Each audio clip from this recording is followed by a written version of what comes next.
So we've heard about CGN sucks. We've heard about this for a while now, right? We've certainly kind of beat the drum that we need to deploy V6. V6 is the solution to not having to deploy CGN. Well, we all know that that isn't actually the case. It is the case to some extent, but we're going to need a bridging technology, right? So CGN is the bridging technology, and so we should talk about how we actually can deploy it and what effective methods are. So talk a little bit about how Rogers is working on that right now.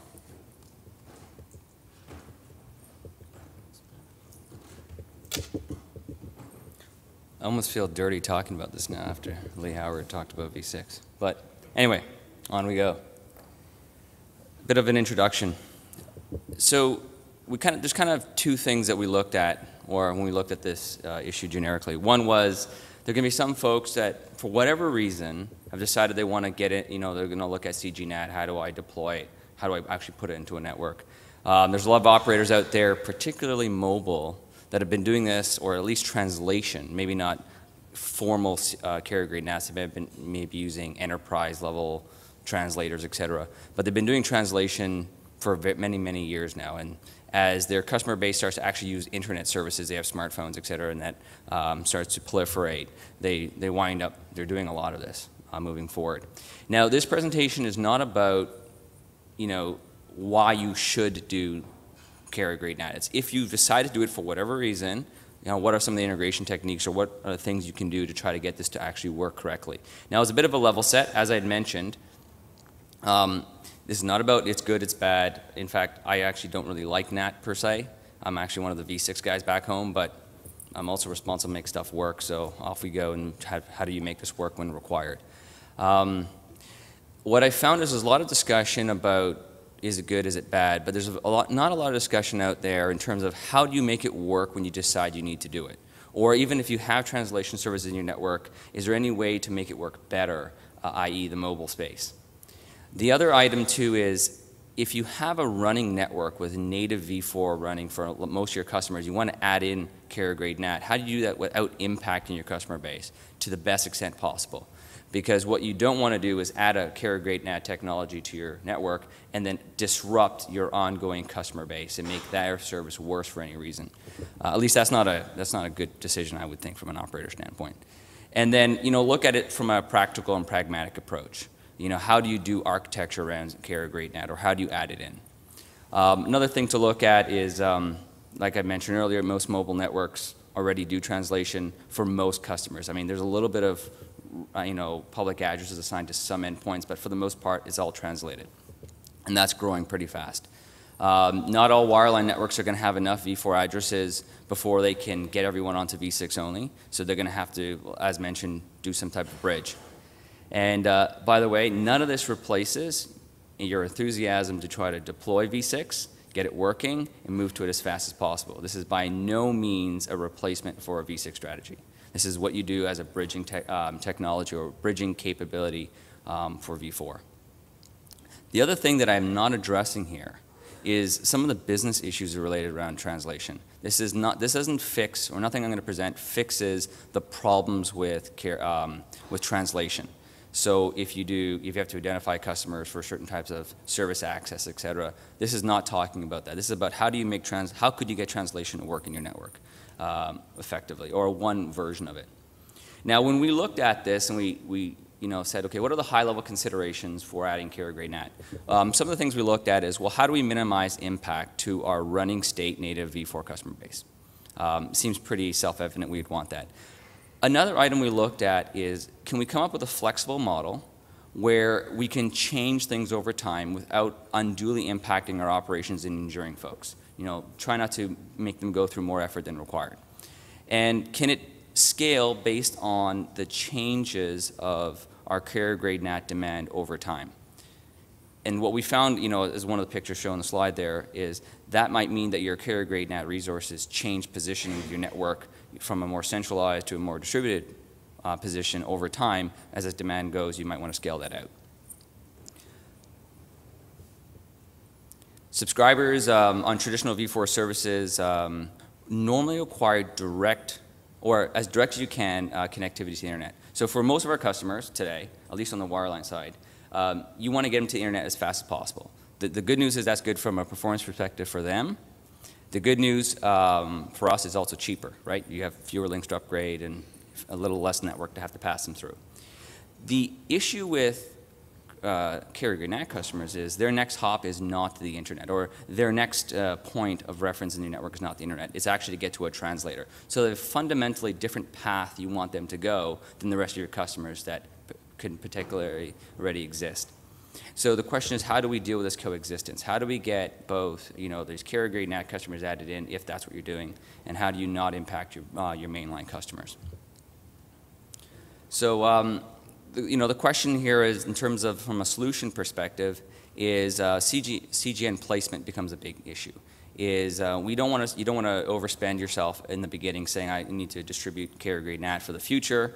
So you might want to change where you place your Carrier Grade NAT resources over time, and that might actually change. So in the arbitrary topology you see there, between where I might have some peering and where I have my access routers, that position might change to be more efficient and be able to be distributed to take on the additional load. The other component we were looking at would, how do you try to keep the configuration and the complexity of the environment as low as possible throughout this? Now it seems a bit utopian that I want a lot of flexibility, but I want a lot of control over the complexity and amount of changes I have to go through within my network. So it does sound utopian, but we think we found a reasonable middle ground there. And as mentioned earlier, how do you get that? Going back to the placement over time, we found that the optimal placement of Carrier Grade NAT, I'm not doing that well today, resources throughout the network is going to likely have to change to be optimal. Now, a particular issue that we had, which not everyone else has, is we kind of see the world as both a wireless and a wireline world. We have both. And so they both grow up from two very different places. So wireless is pretty much all translated for most people, not just us. And wireline is there's pretty much no translation right from the onset. So the question is, how do you come up with an architecture or a way of doing something where you can apply the same methodologies to both, and then if this is your problem space, converge them later on. Now obviously if you're only a wireline provider, you're not converging much. And if you're only a wireless provider, you may not be converging much. But a lot of people out there, or there might be some partnerships that come into play later on. So you might want to think about that. Now, the other thing that we looked at from a solution requirement was, how do you do CGN bypass? You have a lot of services within your network that you may not want to translate before you get to your own service, at least, because you have an opportunity to kind of avoid that problem. So to avoid that issue, we want to save costs. We don't want to buy translation services for things we don't have to buy it for. So how do we get a bypass technique working? That was one of the mandates from a solution that we need to look at.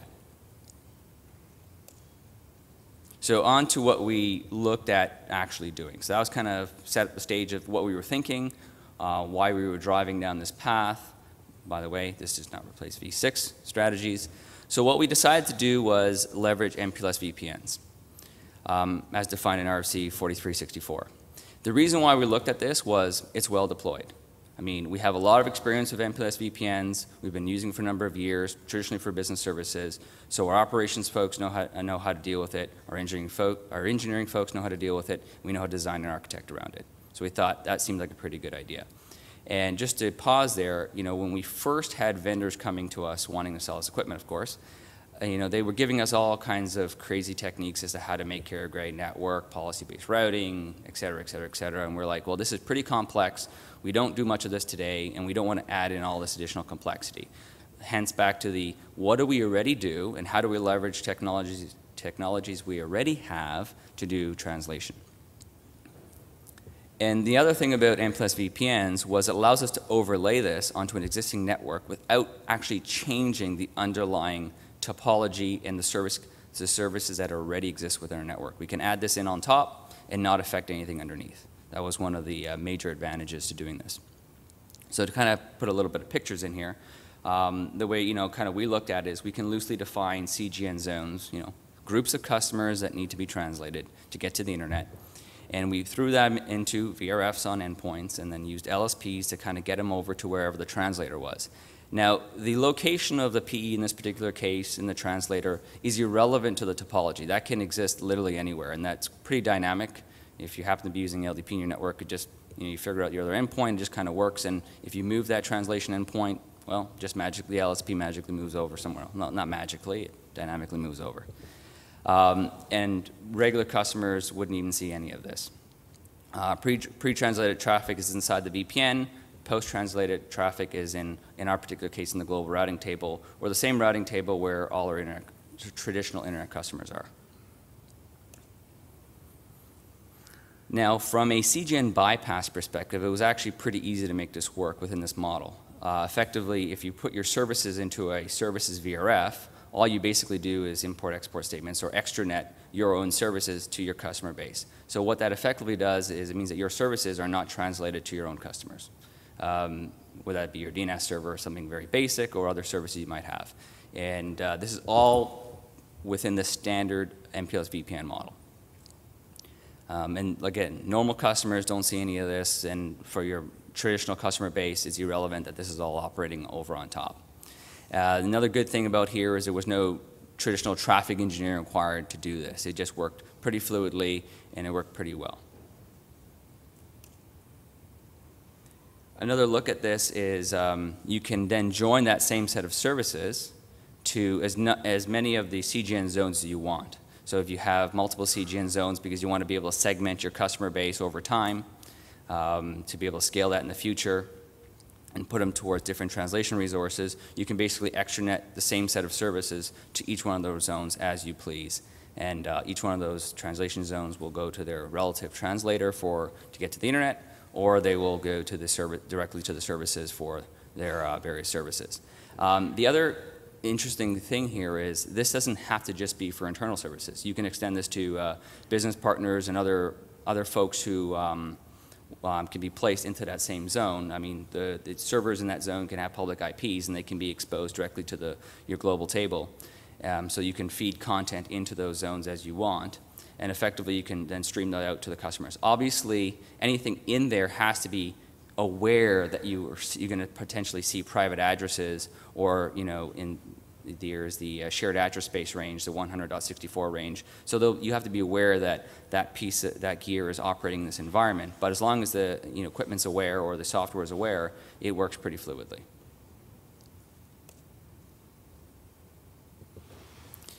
From a dual stack perspective, obviously we looked at how do we add this into a dual stack option in terms of being able to give someone V4 and V6, and that also worked out in our favor. We have two methods that we were able to do this with. One was we could land the V4 and V6 connectivity into different VRFs. One could be the global table, and so the V6 travels just like any other traditional traffic would flow, and your Carrier Grade NAT traffic or your V4 connection lands into a VRF that goes off into a translator, and those are managed separately. Another way of doing it is on the source side or on the access side, you could just leak those routes into the table, and it just becomes IPs available at that access router. So that worked pretty well. So from a dual stack perspective, you can make this work. So there's nothing inhibiting you from then incrementally going to add V6 in for this customer. And then in the future, you can just turn off the V4 piece if that customer becomes V6 only. The other piece that worked really, really well was our view of the world is we had to make this converge between our wireless and wireline properties. So the nice thing about this architecture was we could basically ignore all the complexities of what goes on our mobile network and effectively just attach those VRFs or VPNs from our mobile network, attach them to our larger network, and use the same common translation infrastructure for both wireless and wireline. So effectively, it's a common way of providing a service that acts differently between both. And again, because we're using different CGN zones, which are represented by different VRFs and VPNs, we can segment that or converge those at different parts throughout the growth cycle as we see fit. The mapping of a given translator or translators to n number of CGN zones can change very dynamically. All you're doing is effectively, for those who do this configuration themselves, you're just changing import-export statements on edge boxes, and you're pretty much done. There's very little configuration both of the Carrier Grade NAT side and the rest of the configuration on the access side that needs to change to do all that remapping. It also helps, fix a lot of challenges because there are a lot of problems with translation, logging, and a lot of other things potentially have to occur, and so that can happen pretty fluidly as well. And you can offer the same set of services, whether or not they're wireless or wireline customers or where they're coming from. When we're looking at other considerations, so this goes back to why we kind of looked at the MPLS VPN option versus some of the other options. I mean, we did look at policy-based routing, and we found that would be really, really ugly. I mean, we could have said, based on your source address, go this way, and for everything else, go the other way. We found that it's a lot of change. We don't want engineers and ops people like literally tapping away at keyboards, changing configuration all the time, because that normally translates into problems. The fewer times you have to have someone actually change configuration on a box, the better for us it is. It typically works out.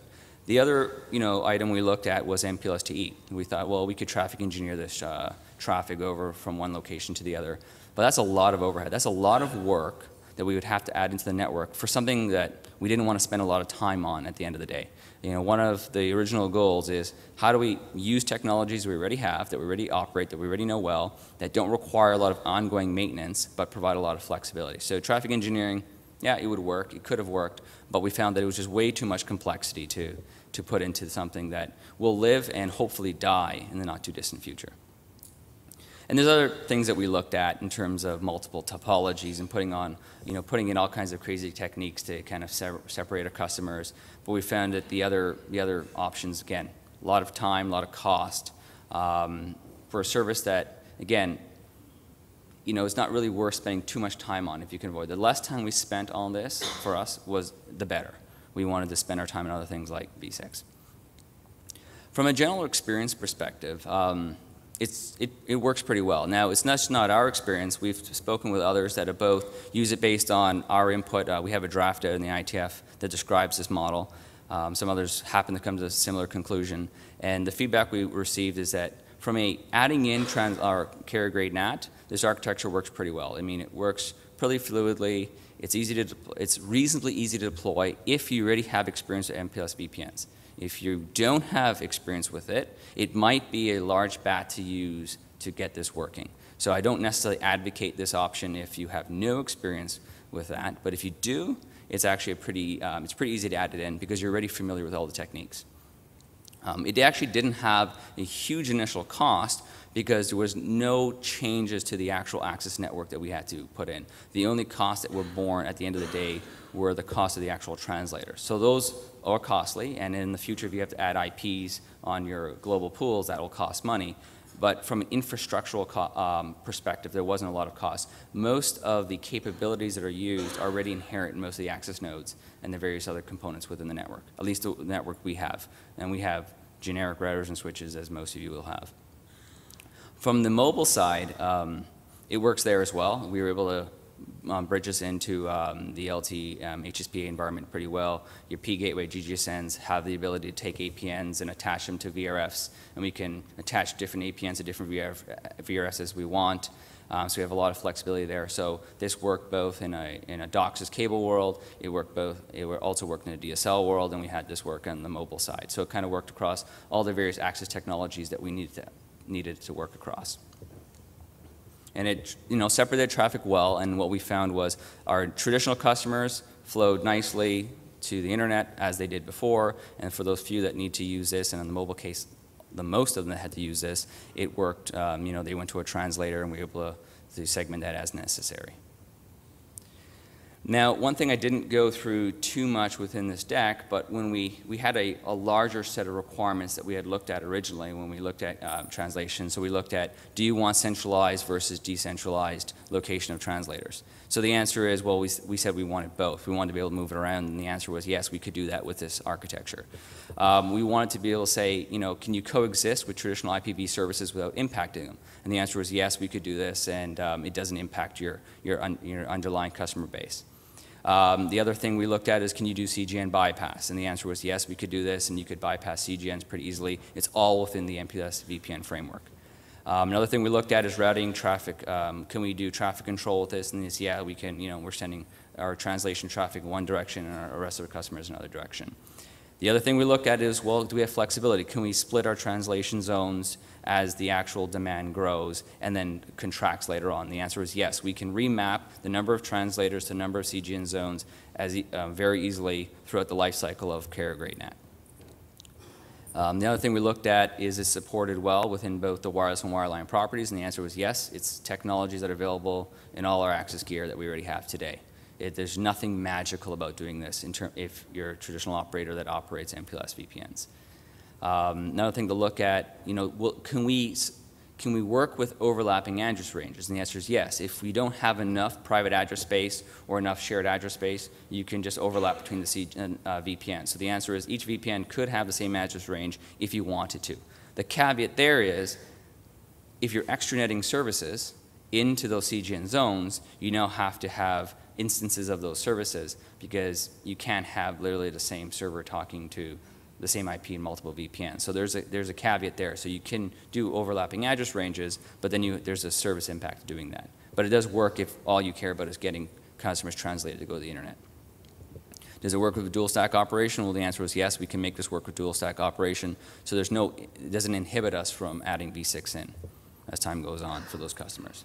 And does it help out with the logistics of what do you have to do when you add in something like Carrier Grade NAT? And the answer is yes, logging, connection management, that can all be done. And the nice thing is it can be done in a standard fashion, and we don't have to have different deployments for our different kind of properties. We can kind of have a common deployment for both our wireless and wireline networks, and it works pretty fluidly across both. So based on the fact we were over time, I kind of try to concatenate that bit and leave a little time for some questions. So that was the end of my slides. I guess at this point, talking pretty fast, was there any questions to us? Again, I feel kind of dirty talking about Carrier Grade NAT, but did anyway. Lee? Lee Howard, Time Warner Cable. Is this architecture based on operational experience, let's say? Do you get my question? So you're saying, is the architecture of how we used MPLS VPNs based on operational experience, or how we're doing translation? Let me ask the pointed question. Did you just say you're doing CGN? Well, on the mobile side, it's always been CGN. Right. Well, sorry, it's always been translated. Traditional translation occurred. It might not have been carrier grade. Correct. Well, I mean, you use what you had 10 years ago, right? Any other questions? Okay, thanks. Okay.